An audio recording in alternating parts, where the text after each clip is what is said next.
Am I audible? Yes.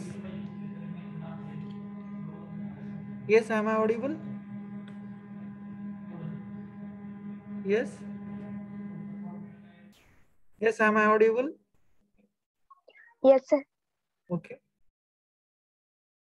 Because of the power supply issue, we have got an interruption. Okay. So once again, we will continue with that phasor diagram. Okay. So we have considered the first case. In that case, inductive reactance is greater than that of the capacitive reactance. By default, according to Ohm's law, the voltage drop or developed across the inductor is greater than that of the voltage across the capacitor. Okay. So we have started to draw the phasor diagram for this one. Okay. So as per our previous discussion, we have taken current as a reference phasor because in a series circuit the current remains same. Okay. So as per our previous knowledge, in case of XL is greater than XC, we can say that that particular series RLC circuit behave as a RL circuit. Means what? Voltage across the inductor going to leads over a voltage, sorry, current by an angle of 90 degree. Okay, so I have drawn the phasor of voltage across the inductor, okay, at an angle of 90 degree. Okay, leads means what? It will go ahead a current. Okay, आता इथं बघा आपण as usual method मध्ये जसं आपण phasor diagram काढतो R L circuit साठी, तसेच आपण इथं फेजर डायग्राम ड्रॉ करायचं ट्राय करतोय. ठीक आहे, पण आता ही काही प्युअरली आर एल सर्किट नाही आहे, तर ते आर एल सी सर्किट आहे. म्हणजे याच्यामध्ये काहीतरी व्होल्टेज डेव्हलप अक्रॉस, म्हणजे व्होल्टेज पण डेव्हलप होईल कॅपॅसिटन्सच्या अक्रॉस, जे की आपण व्हीसी न दाखवतोय. पण relation between the supply current आणि voltage developed across the capacitor यांच्यामध्ये काय असतं, तर करंट हे लीड करतं व्होल्टेजला. म्हणून आपण काय करणार आहोत, व्होल्टेजचा फेजर अक्रॉस द कॅपॅसिटर हा 90 डिग्रीनं लॅग करेन कुणाला, करंटला. म्हणून त्याला आपण डाऊनवर्ड डायरेक्शन ड्रॉ करणार आहोत, खालच्या दिशेनं ड्रॉ करतो आहोत त्याला आपण. कारण करंट आणि सब व्होल्टेज अक्रॉस द कॅपॅसिटर यांच्यामध्ये अँगल आहे बघा 90 डिग्री. आणि व्हीसी लॅग्स बिहाइंड द करंट, म्हणजे आपल्याला असं दिसून येत आहे की कॅपॅसिटिव्ह व्होल्टेजचा फेजर जो आहे हा करंटच्या फेजरच्या पाठीमागे पळतोय. म्हणजे किती डिग्रीनं, 90 डिग्रीनं. हे इथपर्यंत तर आपल्याला सगळ्यांना क्लिअर आहे. येस. मग आता आपल्याला ऍक्च्युली याचा रिझल्टंट काढायचा. तर कसा रिझल्टंट काढणार, तर आपण काय म्हणतोय की XL is greater than XC, अशी कंडिशन आहे फर्स्ट केसला. ठीक आहे, तर by default VL is greater than VC असेल. ओके, तर मग आपल्याला रिझल्टंट कसा काढायचा यांचा, तर आपल्याला काय करावं लागेल, ही टोटल जे आहे VL वरच्या दिशेने हे जास्त आहे VC पेक्षा. तर मग आपण काय करूया, ह्या VCच्या इक्वलंट आपण याला वरच्या दिशेने प्लॉट करणार आहोत. कारण काय आहे की आपण काय म्हणतोय, RLC जरी सर्किट असेल तरी सुद्धा ते RL म्हणून ऍक्ट होईल का, तर XL is greater than XC. ठीक आहे, why? Because inductive reactance is greater than capacitive reactance. That's why the voltage developed across the inductor is greater than voltage developed across capacitor. That's why according to the comparison of phasors, we can write in upward direction. Okay, where म्हणजे आपण काय करणार आहोत, VC जो आहे equivalent त्याच्या magnitude वरच्या direction plot करणार आहोत. सपोज VC इथं इथपर्यंत येईल, मग आपल्याला टोटल VC ची जर व्हॅल्यू काढायची असेल तर ती काय असेल, एवढ्या सेगमेंटची आपल्याला मॅग्निट्यूड काढायची, म्हणजे ती काय असेल, VL मायनस ऑफ VC असेल. ठीक आहे, मग हा पॉइंट आणि हा स्टार्टिंग पॉइंट आपण या फेजरनं जॉईन करणार आहोत. ठीक आहे, आणि मग ते काय असेल आपलं रिझल्टंट व्होल्टेज असेल. ठीक आहे, रिझल्टंट व्होल्टेज किंवा सप्लाय व्होल्टेज असेल. यांच्यामध्ये जो अँगल असेल तो परत 5 डिग्री असेल, म्हणजे हा रिझल्टंट फेज अँगल असेल. ठीक आहे, लक्षात ठेवा. आपण फेजर डायग्राम RL सर्किट साठी आणि प्युअरली रेजिस्टन्स, इंडक्टर आणि कॅपॅसिटर यांच्यासाठी आपण इझिली काढू शकत होतो, पण सिरीज RLC सर्किट मध्ये थोडंफार ते समजायला डिफिकल्ट जातं. पण इथं बघा, लक्षात ठेवा, आपण फर्स्ट केस कन्सिडर करतोय, ज्या केसमध्ये VL हे ग्रेटर आहे VEC पेक्षा. कशामुळे? कारण इंडक्टिव्ह रिएक्टन्स हा कॅपॅसिटिव्ह रिएक्टन्स पेक्षा जास्त आहे, आणि त्याच्यामुळे मग त्याच्या अक्रॉस होणारा व्होल्टेज ड्रॉप सुद्धा जास्त असेल. म्हणजेच आपण VL ला ग्रेटर मानतोय VC पेक्षा. ही फर्स्ट केस आहे. तर मग आपण ऍज युजल मेथड मध्ये किंवा आपल्याला जे काही नॉलेज आहे त्याच्या बेसिसवरती आपण काय केलं की VL हा लीड करतो कुणाला? करंटला, म्हणून त्याला वरच्या डायरेक्शनने त्याचं फेजर डायग्राम काढली इथं, कारण कितीनं 90 डिग्रीनं पुढे काढली. ठीक आहे. Next, voltage drop across the capacitor lags behind the supply voltage, म्हणून आपण काय काढला? त्याचा फेजर डाऊनवर्ड डायरेक्शनला काढला, किंवा करंटच्या सप्लाय करंटच्या पाठीमागे त्याचा फेजर ड्रॉ केला, म्हणजे खालच्या दिशेनं VC. त्यांच्यामध्ये अँगल किती असतो? 90 डिग्री. प्युअरली RL सर्किट साठी किंवा RC सर्किट मध्ये जो फेज अँगल असतो तो 90 डिग्री असतो. मग ते रिस्पेक्टिव्ह व्होल्टेजला आपण त्या अँगलचा यूज करून आपण तसं ड्रॉ केलेलं आहे. ठीक आहे, VC खाली डाऊनवर्ड डायरेक्शन का ड्रॉ केला आहे? कारण VC lags behind the supply voltage. ठीक आहे. मग आता या केसमध्ये आपल्याला रिझल्टंट फेजर काढायचा, म्हणजे सप्लाय व्होल्टेजचा फेजर ड्रॉ करायचा. तर आपल्याला माहिती आहे, आपण याच्या अगोदर पण पाहिलेलं आहे, सप्लाय व्होल्टेज काय असतं? तर ती ऍडिशन असणार आहे. Voltage drop across the resistance, voltage drop across the inductor, voltage drop across the capacitor. ठीक आहे. मग आपल्याला माहिती आहे की voltage developed across the resistance is in phase with the supply voltage, म्हणजे आपण याला काय म्हणू शकतो? VR. आपण हा जो फेजर आहे इथून इथपर्यंतचा, हा फेजर आपण काय म्हणू शकतो? व्होल्टेजचा फेजर आहे, जो की रेजिस्टन्सच्या अक्रॉस डेव्हलप होणार आहे ते. ठीक आहे. मग हा इथून एवढा जो फेजर आपण ड्रॉ असा का केला? कारण VL आपण VC पेक्षा ग्रेटर आहे असं म्हणतोय. ठीक आहे. मग फेजर आपण इक्वलंट त्याला वरच्या दिशेने ड्रॉ करणार आहोत, म्हणजे VCच्या इक्वलंटच एवढा आपण वरच्या डायरेक्शनला फेजर ड्रॉ करणार आहोत. म्हणजे त्याची व्हॅल्यू काय असेल? टोटल हा VL असेल, पूर्ण लेंथ याची पूर्ण लेंथ जर VL असेल, आणि हा इथं एवढा सेगमेंट जर आपल्याला VC कन्सिडर केला, तर आपण ही रिझल्टंट जी व्हॅल्यू आहे इथपर्यंतची, ही व्हॅल्यू काय असेल? VL minus VC. म्हणून त्यांनी काय केलंय बघा, हा जो एवढा जो लाईन सेगमेंट आहे, मी या डायग्राम मध्ये ओव्हर राईट करतोय बघा, तिथं बघा, हा जो लाईन सेगमेंट आहे हा VL मायनस VC आहे. लक्षात ठेवा. ठीक आहे, लक्षात राहील. ज्यावेळेस VL मायनस VC आपण कन्सिडर करतोय, म्हणजेच VL is greater than VC असं कन्सिडर करतोय, तेव्हा अशी फेजर डायग्राम होईल ही. ठीक आहे. सिमिलरली आपण ज्यावेळेस नेक्स्ट केस कन्सिडर करू, म्हणजेच कॅपॅसिटिव्ह रिएक्टन्स हा इंडक्टिव्ह रिएक्टन्स पेक्षा ग्रेटर असेल, तेव्हा बाय डिफॉल्ट कॅपॅसिटरच्या अक्रॉस असणारं व्होल्टेज हे इंडक्टरच्या अक्रॉस असणाऱ्या व्होल्टेज पेक्षा जास्त असेल. ठीक आहे. आपल्याला ओहम्स लॉ नुसार आपण सगळेजण हे असं गेस करू शकतो. ठीक आहे.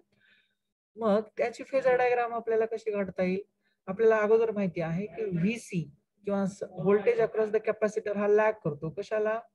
करंटला. ठीक आहे. किती अँगल ना? 90 डिग्री ना. म्हणजे पहिल्यांदा आपण काय करू, ह्याच्यासारखं सेम फेजर डायग्राम ट्राय करूया काढण्याचा. ठीक आहे. आपण रेफरन्स फेजर I घेणार आहोत परत एकदा, त्याला रिझन का आहे हे माहिती आहे सगळ्यांना. ठीक आहे. कारण current remain same in the series. Okay. मग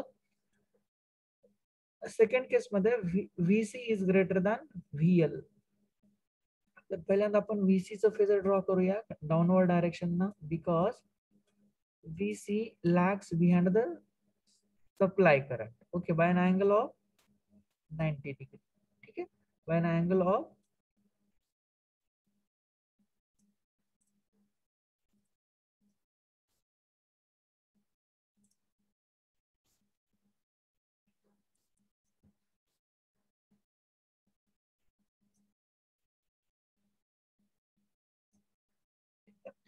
हे असेल आपला VC चा फेजर असेल. ठीक आहे.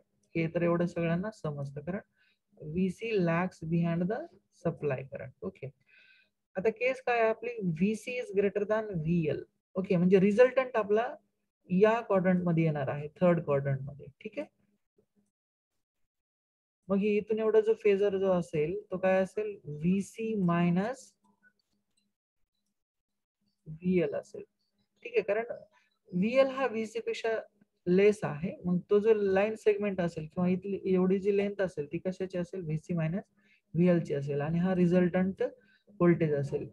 मग रेफरन्स करंट आणि सप्लाय व्होल्टेज यांच्यामधला जो काही अँगल असेल किंवा सप्लाय करंट आणि सप्लाय व्होल्टेज मधला जो काही अँगल असेल तर तो त्या RLC सर्किट साठी फेज अँगल असेल. ठीक आहे, लक्षात ठेवा फाय.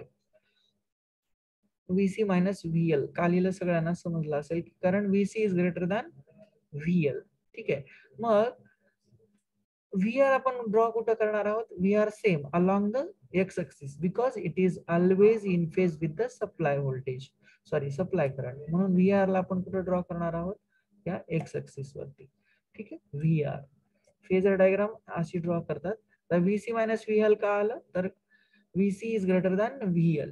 ठीक आहे, म्हणजे हा रिझल्टंट लाईन सेगमेंट जो असेल तो काय असेल, VC मायनस VL असेल. आता आपल्याला इंडक्टरच्या अक्रॉस असणाऱ्या कॅपॅसिटरचा व्होल्टेजचा फेजर काढायचा, तर तो कसा असेल, always leading the supply current by an angle of 90 degree. ठीक आहे, एवढी म्हणजे थोडंफार डिफिकल्ट वाटतं समजायला, पण ज्यांना कोणाला फेजर माहिती आहे, स्केलर वेक्टर ज्यांनी स्टडी केलेला आहे 12th स्टँडर्ड मध्ये किंवा फर्स्ट इयर मध्ये, तर त्यांना ही इझिली समजतं की का ड्रॉ केलेला आहे. ठीक आहे, सगळ्यांना समजलं असेल की VL हा लीडिंग करतो कशाला, करंटला, म्हणून किती ना 90 डिग्री ना, तर तो वरच्या डायरेक्शनने केलाय. आणि VC हा लॅग करतो करंटला by an angle of 90 degree, म्हणून त्याला डाऊनवर्ड डायरेक्शनला ड्रॉ केलेला आहे. आणि या दोघांमधला रिझल्टंट कसा घेतलेला आहे, तर आपण काय केलं, या VL च्या करस्पॉन्डिंग तेवढाच लाईन सेगमेंट किंवा तेवढीच लेंथ असणारा खाली एक फेजर काढला इक्वलंट. म्हणजेच आपण त्याला टोटल VC मधून मायनस जर केला VL ला, तर आपल्याला तो इक्वलंट लेंथ सेगमेंट लाईन सेगमेंटची लेंथ मिळेल आपल्याला, जो की आपला फ्रंट साइड मिळेल आपल्याला, VC मायनस VL. ठीक आहे, हे जे तुम्हाला रेडीमेड फेजर डायग्राम दिसतंय, तर हे त्याच पद्धतीनं ड्रॉ केलेला आहे. VL, ओके, हा जो लाईन सेगमेंट आहे याची व्हॅल्यू किती आहे, VC मायनस VL. ओके, एवढं लक्षात ठेवा. नेक्स्ट, आता from the phasor diagram we can able to apply the Pythagoras theorem from for this phasor diagram. Okay, actually we have to consider the first of all XL is greater than XC while applying the Pythagoras theorem. Okay, म्हणजे आपल्याला काय करायचे, first केस consider करायची बघा, XL is greater than XC, म्हणजे आपल्याला first phasor diagram consider करायचे. तर रिझल्टंट व्होल्टेज V जे आहे, सप्लाय व्होल्टेज जे आहे, ते आपण कसं काढूयात, पायथागोरसचा थेरम न यूज करून. मग आपल्याला माहिती आहे ऍडजसंट साइड माहिती आहे VR. ठीक आहे, आणि फ्रंट साइड किती आहे, VL मायनस VC आहे. तर मग आपण या रिझल्टंट कॅपिटल V ची व्हॅल्यू काढू शकतो, तेच इथं त्यांनी काढलेलं आहे बघा. From the phasor diagram the expression for the resultant voltage V and the angle between supply voltage and supply current can be calculated as below. Okay, so V is equal to what, under root of VR square plus into bracket VL minus VC square. This is for the first case. First case मध्ये म्हणजे जेव्हा आपण XL is greater than XC असं म्हणतोय, तेव्हा आपण ही expression लिहू शकतो असं. ठीक आहे, according to the Pythagoras theorem, सगळ्यांना हे समजतं. ठीक आहे, लक्षात ठेवा. नेक्स्ट, मग VR म्हणजे काय आहे, I इंटू R आहे. VL म्हणजे काय, I इंटू XL आहे. VC म्हणजे काय, I इंटू XC आहे. म्हणजे आपण अकॉर्डिंग टू ओम्स ला व्हॅल्यू पुट करतोय व्होल्टेजच्या. ठीक आहे, I into R, I into XL, I into XC. मग या तिन्ही टर्म मध्ये I स्क्वेअर हा कॉन्स्टंट असेल, म्हणजे I स्क्वेअर R स्क्वेअर होईल, परत I स्क्वेअर XL स्क्वेअर, आता याला A minus B whole square या फॉर्म्युल्याने एक्सपांड करायचं जर तुम्हाला सिम्प्लिफाय करायचं असेल तर. ठीक आहे, पण आपल्याला इथं काही त्याची गरज नाहीये. आपण या तिन्ही टर्म मधून आय स्क्वेअर कॉमन काढू शकतो. जर आपण अंडर रूटच्या बाहेर आय स्क्वेअर आणला तर फक्त त्याची व्हॅल्यू आय राहते, हे सगळ्यांना कळतं. ठीक आहे, मग R square plus into bracket XL minus X whole square. तर मग आता बघा, हे व्होल्टेजचा फॉर्म्युला आहे. Voltage V equal to I into this total okay term. So this total term once again it is related to the opposition. Okay, opposition. So all of us already known this one. In case of series RL circuit and the series RC circuit, we have seen that. Okay, so this is correspond to the impedance. Okay, this is correspond to the impedance, or it is the combined opposition offered by the series resistance, inductor and capacitor to the flow of supply current. Okay, त्याला आपण काय म्हणणार आहोत, impedance म्हणणार आहोत. मग impedance हा generally कशाने रिप्रेझेंट केला जातो आपल्याला माहिती आहे, झेड ना. म्हणून झेड इक्वल टू काय लिहिलेलं आहे त्यांनी, under root of R square plus into bracket XL minus XC bracket close whole square. Okay, आता ही इंडक्टन्स झाला, सॉरी हा इम्पिडन्स झाला, आपल्याला लक्षात ठेवायचं आहे. ठीक आहे, याला इक्वेशन तुम्ही 2 म्हटला तरी चालतं, याला इक्वेशन 3 म्हटलं तरी चालतं. ठीक आहे, नेक्स्ट आता आपल्याला फेज अँगल काढायचा. तर या फेजर डायग्राम पासून आपण फेज अँगल इझिली कॅल्क्युलेट करू शकतो. आता मला दुसरं तुम्हाला क्वेश्चन विचारायचं इथं, की आपण जर सेकंड केस मध्ये इथं पायथागोरस थेरम वापरला या फेजर डायग्राम साठी, तर काय लिहिता येईल मला सांगा.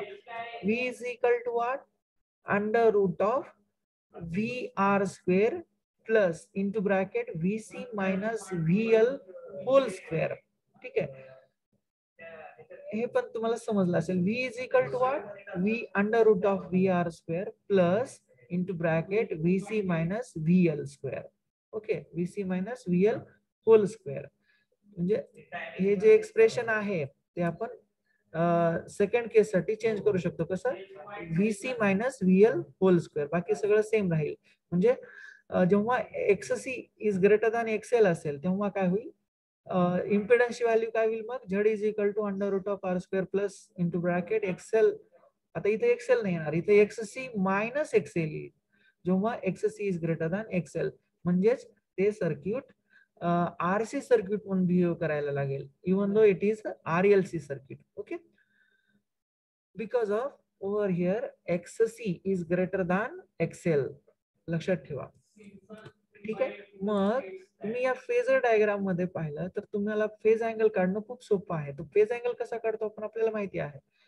तर आपण तिथं जर टॅन फाय काढला तर आपल्याला त्याची व्हॅल्यू मिळेल. ठीक आहे, म्हणजे इन टर्म्स ऑफ व्होल्टेज आणि रेजिस्टन्स, इंडक्टिव्ह रिएक्टन्स आणि कॅपॅसिटिव्ह रिएक्टन्स या टर्म मध्ये आपल्याला फेज अँगलची व्हॅल्यू काढता येईल. ठीक आहे, मग tan phi is equal to या फेजर डायग्राम मध्ये जर आपण अप्लाय केला टॅन फाय, तर काय होईल, front side divided by adjacent side, म्हणजेच VL upon VC, sorry VL minus VC divided by VR असं होईल टॅन फाय जर काढला तर. ठीक आहे, मग त्याला सिम्प्लिफाय करा ऍज युजुअल मेथड ना, आपण जसं की RL RC सर्किट मध्ये पाहिलेलं आहे. टॅन इनवर्स घ्या दोन्ही साइडचा, phi is equal to tan inverse of VL minus VC divided by VR. आता सेकंड केस साठी कसा येईल मग phase angle, phi is equal to tan inverse of VC minus VL divided by VR.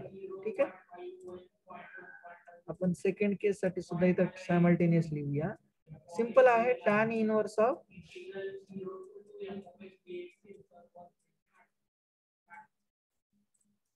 ठीक आहे VC minus of VL whole divided by VR. मग बाकी simplification आपल्याला सगळ्यांना माहिती आहे. VL ची व्हॅल्यू आपण इन टर्म्स ऑफ करंट आणि इंडक्टिव्ह रिएक्टन्स ठेवणार आहोत. VC ची व्हॅल्यू आपण इन टर्म्स ऑफ करंट आणि कॅपॅसिटिव्ह रिएक्टन्सच्या फॉर्म मध्ये ठेवणार आहोत. ठीक आहे, मग डिनोमिनेटर आणि न्यूमरेटर मधून I कॉमन निघेल इथं. ठीक आहे, IXL minus IXC divided by IR, म्हणजेच I हे कॅन्सल होईल, म्हणजे XL minus XC divided by R असं फॉर्म्युला मिळेल आपल्याला फेज अँगलचा. तर तुम्हाला RLC सर्किट साठी जर फेज अँगल काढायचा असेल तर डायरेक्टली तुम्ही काढू शकता tan inverse of XL minus XC divided by R. म्हणजे तुम्हाला सिरीज सर्किट मध्ये इंडक्टिव्ह रिएक्टन्स आणि कॅपॅसिटिव्ह रिएक्टन्सची व्हॅल्यू दिली असेल इन टर्म्स ऑफ ओहम आणि रेजिस्टन्सची व्हॅल्यू दिली असेल, तर तेव्हा तुम्ही डायरेक्टली त्या पर्टिक्युलर सर्किट साठी फेज अँगल काढू शकता. जेव्हा केव्हा तुम्हाला फेज अँगल माहित होईल तेव्हा तुम्ही डायरेक्टली पॉवर फॅक्टर काढू शकता त्या पर्टिक्युलर सर्किटसाठी. आपण त्या दिवशी significance of electrical power factor त्या दिवशी पाहिलेला आहे. ठीक आहे, म्हणजे आपल्याला पॉवर फॅक्टर सुद्धा इथं इझिली काढता येईल जेव्हा आपल्याला फेज अँगल माहित होईल तेव्हा. तर लक्षात ठेवा, phase angle it is what actually it is the angle between the supply current and the supply voltage, okay, in case of series circuit. Okay, since we have taken over here current as a reference phasor, okay, that's why I have told it is the angle between the current and the voltage. Okay, from the expression for the phase angle we can derive the following three cases. Okay, out of that one we have studied two cases. Okay, first case is what? XL is greater than XC.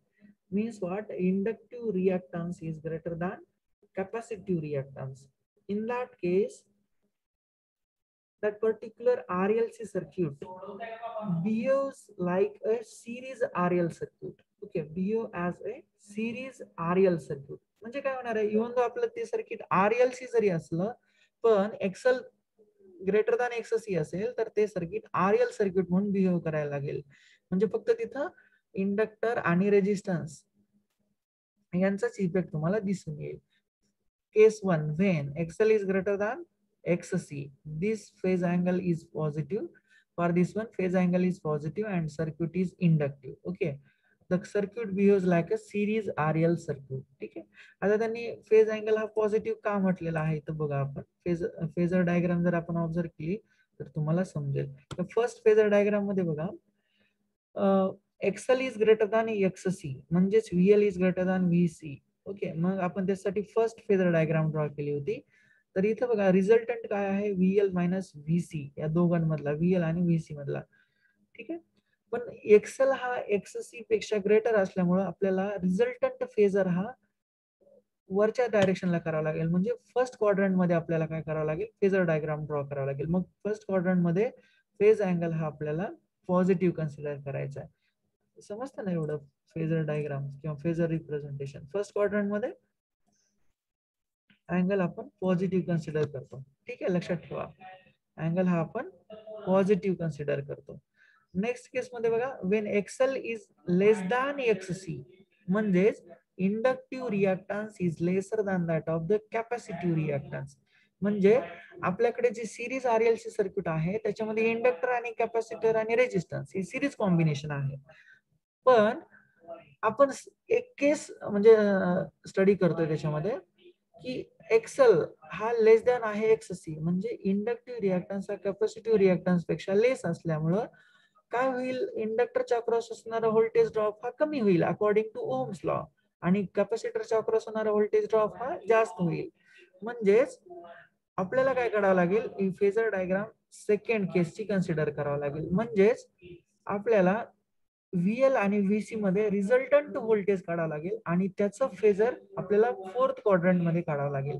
मग VC हा VL पेक्षा greater आहे म्हणजे आपण मगाशी जसं पाहिलं, हे जो लाईन सेगमेंट आहे याची लेंथ किती होईल, VC मायनस VL होईल. मग फोर्थ क्वाड्रंट मध्ये अँगल हा निगेटिव्ह. ठीक आहे, phase angle is negative. Okay, and the circuit is capacitive. जसं मी मगाशी म्हणालो तुम्हाला, ज्यावेळेस एक्सेल ग्रेटर असेल त्यावेळेस सर्किट हे इंडक्टिव्ह म्हणून ऍक्ट होतं किंवा RL म्हणून ऍक्ट होतं, आणि ज्यावेळेस XC ग्रेटर असेल तेव्हा सर्किट हे कॅपॅसिटिव्ह म्हणून ऍक्ट होतं किंवा सिरीज RC सर्किट म्हणून बिहेव करायला लागतं. ठीक आहे, ही सेकंड केस तुम्हाला समजली असेल. ठीक आहे, case third, when XL is equal to XC म्हणजे voltage develop across capacitor and voltage consumed by और व्होल्टेज अक्रॉस द इंडक्टर ही सेम असते.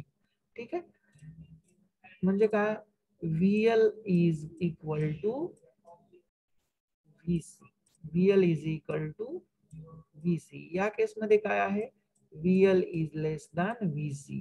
ओके, या केस मध्ये काय आहे, VL is greater than VC. Okay, लक्षात ठेवा, फेज अँगल कधी पॉझिटिव्ह, फेज अँगल निगेटिव्ह कधी घ्यायचा आहे. ठीक आहे sir, RLC circuit inductive circuit म्हणून कधी ऍक्ट होतं आणि RLC सर्किट कॅपॅसिटिव्ह म्हणून कधी ऍक्ट होतं. लक्षात ठेवा, मी परत एकदा सांगतोय, RLC सर्किट हे इंडक्टिव्ह कधी ऍक्ट होतं, जेव्हा XL is greater than XC. तुम्हाला MCQ एक्झामिनेशन मध्ये विचारलं जाईल. ठीक आहे. Series RLC circuit behaves like a series RL circuit or inductive circuit when खाली ऑप्शन देतील ती मग XL is greater than XC, XL is less than XC, XL is equal to XC or XL is equal to XC is equal to 0. असं काही option देऊ शकतात. तर तुम्हाला करेक्ट ऑप्शन चूज करायचं आहे. जेव्हा XL is greater than XC तेव्हा सर्किट हे इंडक्टिव्ह सर्किट म्हणून ऍक्ट होईल, even though it is a RLC circuit. Okay.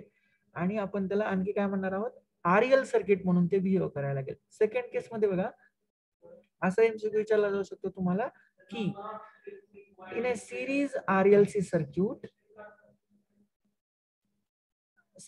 behaves like a RC circuit or capacitive circuit when खाली ऑप्शन देतील परत XL is equal to XC, XL is greater than XC, XL is less than XC, okay, और XL is equal to XC is equal to 0 असं काहीतरी option देतील. तर तुम्हाला लक्षात ठेवायचंय, ज्या वेळेस XL हा XC पेक्षा लेस असतो, म्हणजेच याच्या ऑपोजिट काय, XC is greater than XL, okay, त्या केसला आपण काय म्हणू शकतो की series RLC circuit behaves like a RC circuit or capacitive circuit. Okay, and in that case phase angle is considered as a negative.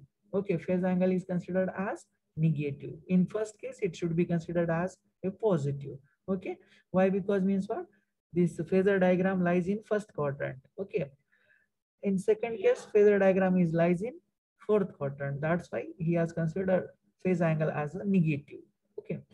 Next third case, whenever XL is equal to XC, म्हणजे inductive reactance आणि capacitive reactance जेव्हा equal मॅग्निट्यूडचे असतात, म्हणजे suppose XL is equal to 5 ohm आणि XC is equal to also 5 ohm, या condition मध्ये काय होतं बघा. आपण आता फेजर डायग्राम कडे जाऊया, म्हणजे तेव्हा तुम्हाला समजेल. ठीक आहे. XL आणि XC हे इक्वल असतील, म्हणजे यांच्या मध्ये होणारा व्होल्टेज ड्रॉप हा सेम असेल. म्हणजेच आपण फर्स्ट केस जरी घेतली तर बघा, VL is equal to VC असेल तेव्हा काय होईल, VL is equal to VC ही लाईन सेगमेंटची व्हॅल्यू किती होईल, 0 होईल. म्हणजेच VL is equal to VC जर असेल तर काय होईल, हा जो पॉइंट आहे इथला, हा point, just wait, I will change the colour of ink, then you will come to know. Okay, आता हा जो पॉइंट आहे, हा मी असं ब्ल्यू कलरचा करतोय, हा पॉइंट कुठे येईल, इथं येईल, जेव्हा VL is equal to VC असेल. म्हणजेच हा जो फेजर आहे कॅपिटल V चा, तो कुठं येईल, अलॉंग द एक्स ऍक्सिस येईल. म्हणजेच in along the phasor of current, म्हणजेच V आणि I मधला अँगल किती होईल, 0 होईल. कधी, जेव्हा XL is equal to XC असेल. मग मला सांगा, जर resultant voltage VL minus VC यांची जर मॅग्निट्यूड 0 असेल तर त्या सर्किट मध्ये फक्त आणि फक्त रेजिस्टन्स मध्येच व्होल्टेज ड्रॉप होईल. म्हणजेच supply voltage will becomes equal to voltage across the resistance. म्हणजेच त्याचा फेजर कुठे येईल, या VR च्या अलॉंग येईल. ठीक आहे, हे तुम्हाला दुसरं रिझन सांगतोय की हा फेजर खाली काय येतोय. ठीक आहे, रिझल्टंट व्होल्टेजचा जो फेजर आहे हा अलॉंग द एक्स ऍक्सिस येईल. का, तर आपण म्हणतोय की VL is equal to VC, म्हणजे या दोघांमधलं रिझल्टंट किती असेल, 0 असेल. VL मायनस VC या दोघांची व्हॅल्यू सेम असेल, 5 व्होल्ट 5 व्होल्ट, तर त्यांचा रिझल्टंट किती येईल, 0 येईल. म्हणजे हा पॉइंट खाली कुठे येईल, या एक्स ऍक्सिस वरती येईल. म्हणजेच सप्लाय व्होल्टेजचा फेजर कुठे येईल, खाली एक्स ऍक्सिस वरती अलाइन होईल. म्हणजेच तो अलॉंग द I येईल. म्हणजेच या दोघांमधला अँगल किती राहील, 0 डिग्री राहील. म्हणजेच XL is equal to XC, voltage across the inductor and voltage across the capacitor are in equal in magnitude and they cancel with each other.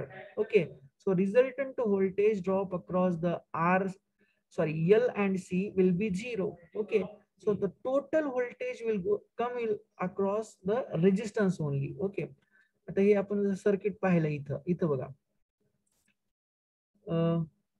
हे जे VL आहे, हे VL आणि VC काय म्हणतो मी, या दोघांची व्हॅल्यू इक्वल आहे. ठीक आहे, पण या दोघांमधला जर रिझल्टंट काढला आपण तर यांची व्हॅल्यू 0 येते. म्हणजे ऍक्च्युली सप्लाय व्होल्टेज हे फक्त या रेजिस्टन्सच्याच अक्रॉस ड्रॉप व्हायला लागेल, कारण हे दोघांचं व्होल्टेज एकमेकांचं काय करतात ते कॅन्सल करतात.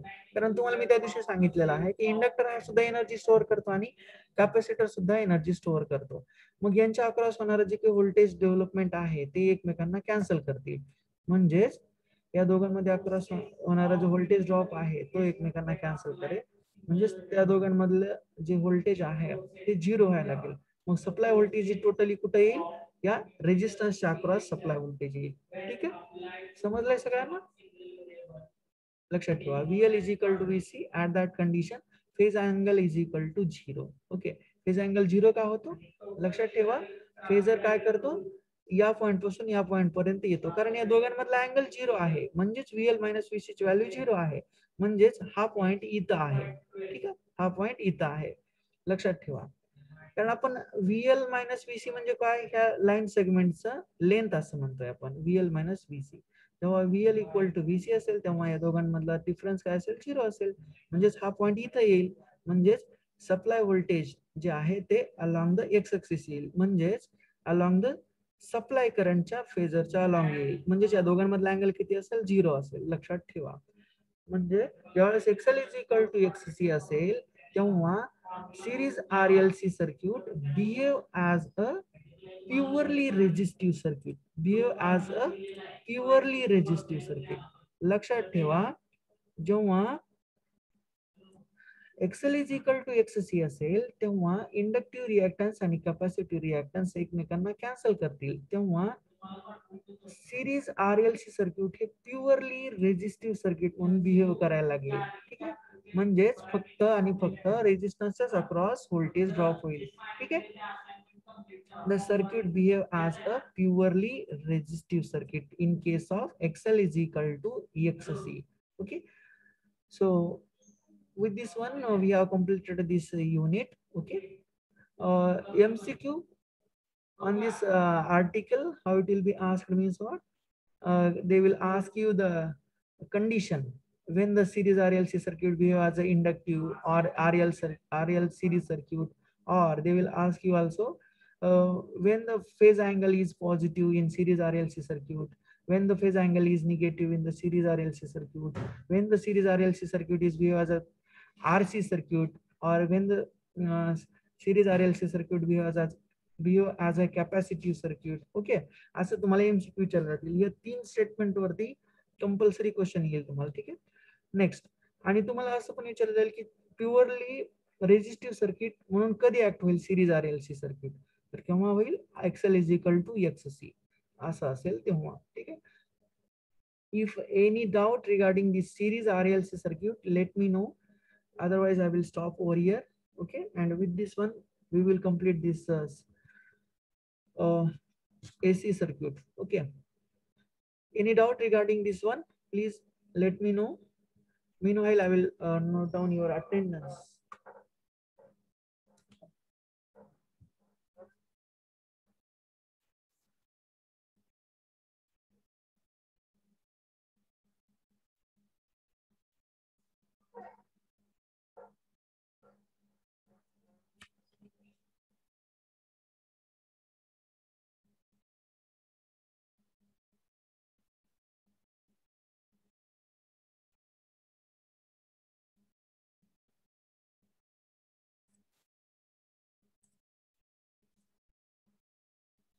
Have a look on this phasor diagram.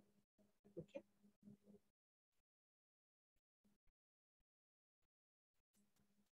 Roll number 1, 2, 3, 4, 5, 6. Roll number 6 is absent. 8.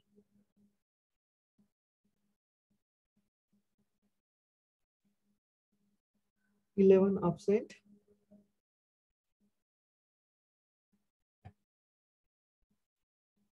15, 16 absent. 90, 20, 22, 23, 24,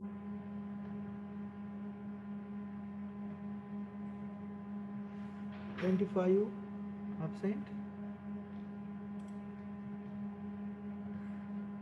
28, 29, 31, 32,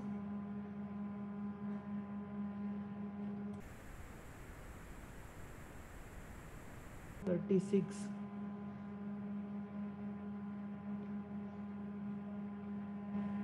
41, 42, 43 upside.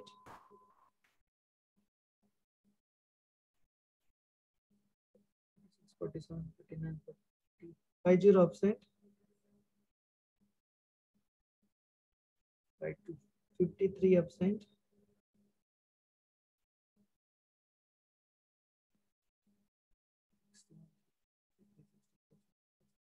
66. Okay, 66 absent. 69, okay, 70, 71, 72.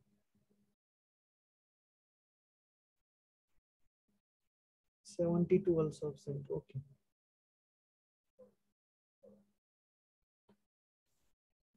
Yes, any doubt regarding the series RLC circuit? Let me know. Otherwise, I will stop over here. Yes. 23 present, sir. Yes. 23 present आहे.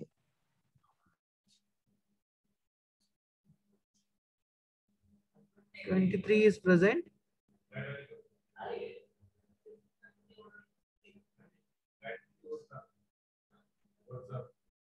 Okay. Yes, any doubt regarding series circuit, series RLC circuit? Let me know. Yes, any doubt is there? Yes.